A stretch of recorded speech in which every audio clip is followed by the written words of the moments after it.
Good morning friends. So as you know last part में हमने सूरत से लेके अहमदाबाद तक का रास्ता कवर किया था। इस पार्ट में हम अहमदाबाद से देशनोक तक का कवर करेंगे जो बीकानेर में है, जहां हमने नाइट हॉल्ट लिया था। सो हम अराउंड 9 o'clock तक 8:45 तक हमने एक्सप्रेसवे क्रॉस कर लिया था अहमदाबाद वडोदरा, और फिर हम वहाँ से पालनपुर के लिए चले गए। सो यहाँ से जो सीन है, हम पालनपुर से एक लेफ़्ट लेना पड़ता है बगोड़ा जाने के लिए। हमने यहाँ पे थोड़ी सी गलती कर दी थी। हमने गूगल के ऊपर 2 रास्ते दिखाए थे, तो हमने दूसरा ले लिया था बिकॉज़ उसमें कुछ डिस्टेंस कम था। तो एज़ ए आप ये टाइम लैप्स चल रहा है, आप देखेंगे इसमें कैसे वो रास्ता बहुत ख़राब है, तो आपको वो रास्ता नहीं लेना है। मैं उसका स्क्रीनशॉट अटैच कर दूँगा। सो जो दूसरा रास्ता आप देख रहे हैं, रानीवाड़ा, दातीवाड़ा, भिनमल, ये आपको नहीं लेना है। इसका लास्ट 25-30 किलोमीटर में बहुत ज़्यादा काम चल रहा है और रोड गाँव में से जाती है, गलियों में से जाती है। आप बुरी तरह से कंफ्यूज हो जाएंगे और आपका टाइम डबल लगेगा। अगर आप ये जो रेगुलर, जो मैंने पहले रास्ता स्क्रीनशॉट अटैच किया है, जो अपना सांचौर और गुड़ामलानी होके जाता है, वो एक रेगुलर रूट है जिसमें बड़ी गाड़ियाँ चलती है, कोई दिक्कत नहीं है। बट ये रूट बहुत ज़्यादा आइसोलेटेड है, लास्ट के कुछ 50 किलोमीटर के अराउंड, और बहुत गाँव में से जाएगा। स्टार्टिंग का बहुत अच्छा था, बट लास्ट में हम परेशान हो गए और बहुत ज़्यादा काम हो रहा है इसके ऊपर। सो गलती से भी ये रूट नहीं लेना। आपको 4 to 5 आवर्स लग जाएंगे 200 किलोमीटर कवर करने में। आप बेटर है आप सांचौर होके ही जाइए, सांचौर गुड़ामलानी होके जाइए। वो रास्ता स्टैंडर्ड रास्ता है, उस पर कोई प्रॉब्लम आपको नहीं आएगी। और ये रास्ते पे आप बुरी तरह से फंस जाएंगे, जैसे हमारे साथ हुआ था।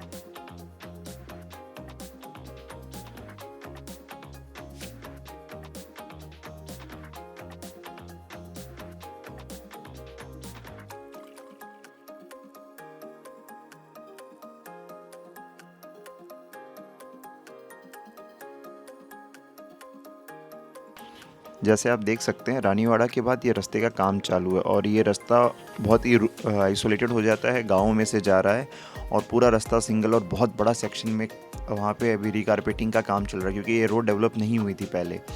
अब एक्सप्रेसवे बना है, शायद इसीलिए ये लोग डेवलप कर रहे हैं। अब आप ऐसे गाँव में से जाएंगे, गाँव के बीच में से, जो दिन में बहुत ट्रैफिक हो सकता है वहाँ पे।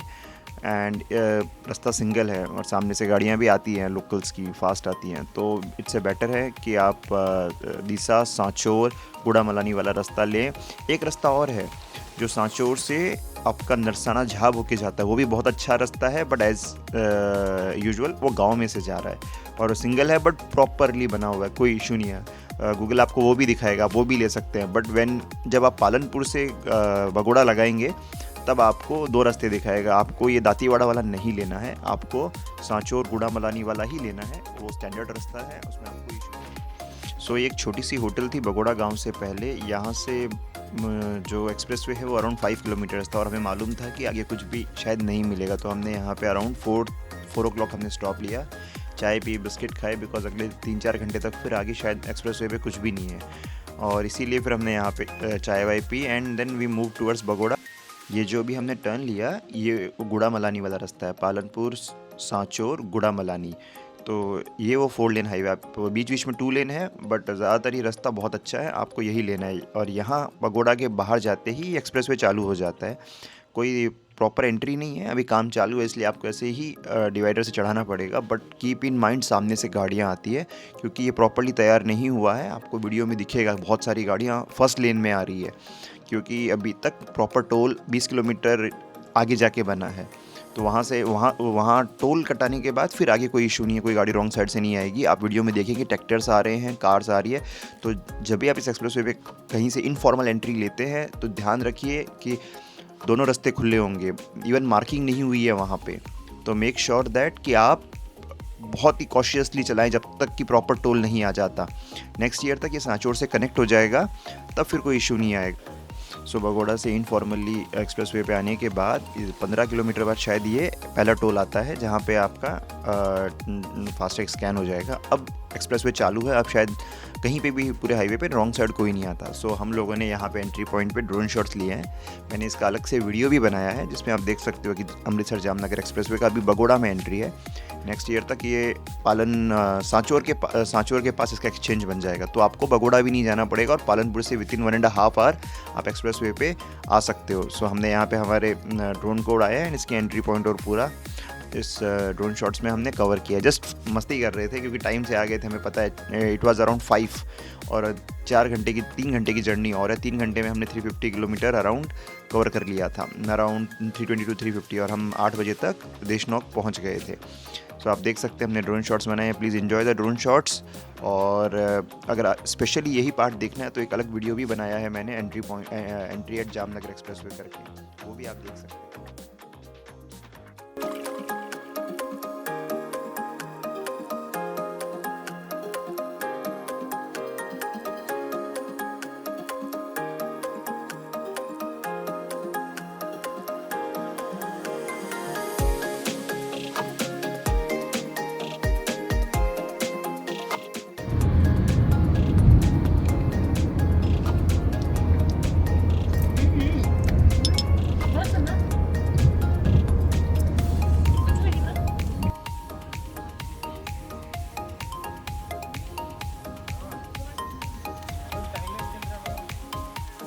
सो फ्रेंड्स, यहाँ पे हमने ड्रोन उड़ाया और उसके बाद एक्सप्रेसवे पे प्रॉपरली एंट्री हो गई। जैसे ही फास्टैग कटता है उसके बाद ये प्रॉपरली एक्सेस कंट्रोल्ड है, मींस कोई रॉन्ग साइड नहीं आ सकता और चांसेस कम हैं कि कोई व्हीकल आपको रॉन्ग साइड या फिर सर्विस लेन में मिलेगी। बाकी टोल से पहले बगोड़ा से जो सेक्शन है 20-25 किलोमीटर का, वहाँ पे आपको बहुत ध्यान रखना है, गाड़ियाँ रॉन्ग साइड आती है। और इस एक्सप्रेसवे की क्वालिटी के बारे में बात करें तो बहुत ही सुपीरियर एक्सप्रेसवे है, बहुत अच्छा बना है compare to Delhi Mumbai expressway, क्योंकि उसमें बहुत ज़्यादा अंडुलेशंस है, क्योंकि वो आरसीसी में बना है। दैट्स जिसे पीक्यूसी बोलते हैं, पेमेंट क्वालिटी कंक्रीट, जो एक टेक्निकल टर्म है। सो वो उसमें अंडुलेशन ज़्यादा है, इसमें नहीं है। गाड़ी काफ़ी स्टेबल चलती है। बट इस एक्सप्रेसवे में बहुत बड़ा सेक्शन इसका ऐसे है जो अभी रिकारपेटिंग में जा चुका है। बहुत सारा पैच वर्क हुआ है इसके ऊपर, जो कि एक नए एक्सप्रेसवे के अकॉर्डिंग नहीं होना चाहिए। लास्ट 5-6 साल में इंडिया में बहुत सारी सड़कें बनी है, और जिसमें 2 मेगा प्रोजेक्ट्स हैं, दिल्ली मुंबई एक्सप्रेसवे और अमृतसर जामनगर एक्सप्रेसवे। तो अमृतसर जामनगर एक्सप्रेसवे के बारे में कोई हाइप नहीं है, बट ये कंप्लीट हो चुका है 80-90% से ज़्यादा। दिल्ली मुंबई एक्सप्रेसवे बहुत सारा सेक्शन बाकी है, गुजरात और महाराष्ट्र का, उसमें बहुत टाइम लगेगा, 2-3 साल लगेंगे। बट आपको अगर इंडिया में बेस्ट एक्सप्रेसवे देखना है राइट नाउ तो वो अमृतसर जामनगर एक्सप्रेसवे है। बट जो मैंने आपको बताया कि इसकी क्वालिटी क्वेश्चनेबल है, क्योंकि जो एक्सप्रेसवे अभी तक बन के पूरी तरह से तैयार ही नहीं हुआ, अगर उसमें पैच वर्क करना पड़ रहा है तो डाउन द डेकेड इसका क्या हाल होगा God knows. Right now condition ये है कि बगोड़ा से लेके जोधपुर तक तो ये बहुत अच्छा है, और फिर बीकानेर तक भी ठीक ठाक है। बट बीकानेर टू हनुमानगढ़ का जो सेक्शन है उसमें बहुत सारा सेक्शन रिकारपेटिंग में जा चुका है। आई वुड से जो 650 किलोमीटर्स खुला है उसमें से अराउंड नहीं करके भी 100 किलोमीटर्स रिकारपेटिंग में है, जो कि बहुत अच्छी चीज़ नहीं है, क्योंकि पहले 10 साल तक तो इसमें कोई मेंटेनेंस ही नहीं आना चाहिए था। बट अनफॉर्चुनेटली पता नहीं QC इश्यूज़ हैं, क्वालिटी कंट्रोल इश्यूज़, उनकी वजह से ये प्रॉब्लम आई। बट ओवरऑल जो हमने रोड्स देखी इंडिया में, I would say this is the one of the finest road you can drive on. इससे बेटर हाईवे आज की डेट में एक्सप्रेसवे इंडिया में नहीं हो सकता। एंजॉय करिए, आप इजीली 120-130 तक तो चला सकते हैं। इसके ऊपर मत जाइए क्योंकि बीच बीच में पैच वर्क है, तो उन्होंने रोड का एक लेयर निकाला है, तो गाड़ी आवाज़ करती है, ऐसा कुछ सेफ़ है, कोई इशू नहीं। सो कीप इन माइंड, इस हाईवे की टॉप स्पीड 100 किलोमीटर पे कैप की गई है। इसमें स्पीड कैमरास हैं, आपके बहुत बड़े फाइन्स आ सकते हैं। सो 120 भी आप जा रहे हैं तो drive eight your own risk, because fine आएगा। 100 is a safe speed for any Indian highway, beyond that it's always risky, considering यहाँ पे किसी को ड्राइविंग सेंस नहीं है। सो इस एक्सप्रेसवे पे 100 है और दिल्ली मुंबई पे 120 है। Please drive carefully, stay in the legal limits to avoid fine and penalties. Rest highway बहुत अच्छा है, बहुत टेम्पटिंग है, आप इससे ऊपर भी जा सकते हैं, but at your own risk. I don't advise anyone to break loss.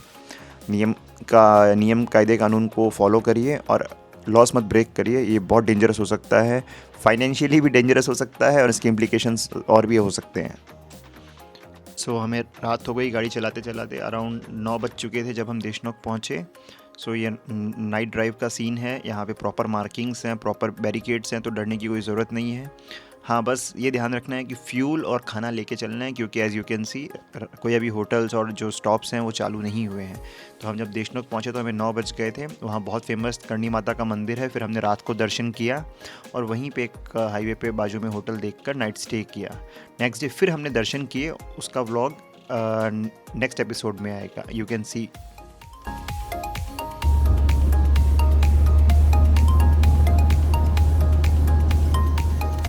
So friends, हम करणी माता वैष्णो टेम्पल 9 बजे पहुंच गए थे। वहाँ हमने दर्शन किए। आप देख सकते हैं बहुत ही ब्यूटीफुल मंदिर है। ये फेमस है चूहों के लिए। यहाँ चूहों को करणी माता का अवतार माना जाता है और चूहे यहाँ पे फ्रीली घूमते हैं, कोई रोक टोक नहीं है। आप जो भी प्रसाद चढ़ाते हैं वो उनको पहले चढ़ाया जाता है। बहुत ही ब्यूटीफुल मंदिर है, बहुत ब्यूटीफुल कार्विंग्स हैं जो राजस्थानी स्टाइल है, जिसमें नक्काशी बहुत फेमस है। तो आप बहुत ही ट्रेडिशनल स्टाइल में बनाया गया है और पूरे राजस्थान से, पूरे ऑल ओवर वर्ल्ड से वहाँ पे टूरिस्ट आते हैं इस मंदिर को देखने के लिए। इसकी स्पेशलिटी यही है कि यहाँ चूहों को भी पूजा जाता है। चूहों को अवतार माना गया है करणी माता का। इन्हें वहाँ पे काबा कहते हैं। तो यहाँ पे आप जब भी जाएं तो आपको पैनिक नहीं करना है, अपने पैर को उठा के नहीं रखना है, just you have to rub it. उसको ज़मीन से एकदम सटा के चलना है ताकि कोई चूहा आपके पैर के नीचे ना आ जाए। और आराम से जाइए, दर्शन करिए। सुबह भी आरती होती है, शाम को भी होती है। हमने सुबह वाली आरती विटनेस करी थी, जो मैं नेक्स्ट व्लॉग में कवर करूँगा। हम 4 बजे उठ के गए थे मंदिर। और आप पूरा मंदिर मार्बल में है, कार्विंग की हुई है, बहुत ब्यूटीफुल, आप देख सकते हैं। यहाँ पे एक मान्यता है कि अगर आपको सफ़ेद चूहा दिख जाए तो कहते हैं कि माता जी के दर्शन हो गए। बहुत कम लोगों को दिखता है, मुझे एक बार दिखा था। मैं काफ़ी बार यहाँ इस मंदिर में आ चुका हूँ। As I belong to Rajasthan, हम लोग जब भी राजस्थान विज़िट करते हैं वी विज़िट दिस प्लेस। तो सफ़ेद चूहा दिख जाए तो बहुत फॉर्चुनेट माना जाता है। मुझे एक ही बार देखा, उसके बाद दोबारा मौका नहीं मिला। अगर आप आते हैं तो आप भी कोशिश करिए कि आपको सफ़ेद चूहे के दर्शन हो। और हाँ, आरती होगी क्या? आरती दो बटे। अच्छा,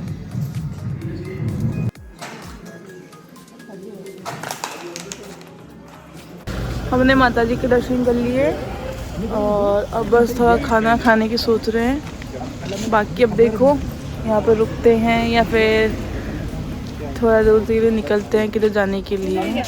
तो ये हम सब ने स्वेटर पहन ली क्योंकि बहुत ज़्यादा सर्दी लग रही है सबको। ये भाई से अपना स्वेटर्स निकाल रहे हैं। हम कम लगेज लाना चाहते थे पर हमारा अभी लगेज इतना हो गया कि वो ऐसे फॉल आउट कर रहे हैं।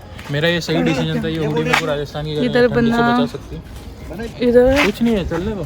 बना अपना कुछ ना कुछ लेते रहते हैं। कोई कुछ ले जाएगा ठंडी पड़ जाएंगे और तो कुछ नहीं कर सकते। हेलो, जाने के लिए खाना वाना खाने के लिए हम लोग तैयार हैं।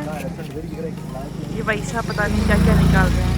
आपने देखा नहीं? होटल एंड रेस्टोरेंट में खाना। और ये आपको व्यूज दिखा देती हूँ मैं थोड़ा सा। वाव, ये बहुत अच्छा लगता है जब ठंड में ऐसे गरम गरम ऐसे जला के ठंडा गरम होते हैं। तो पता है मुझे घर में आने लगी है। कोट नहीं पहनना चाहिए था। सबका फेस, सबका फेस एकदम डल सा लगने लग गया कि भाई प्लीज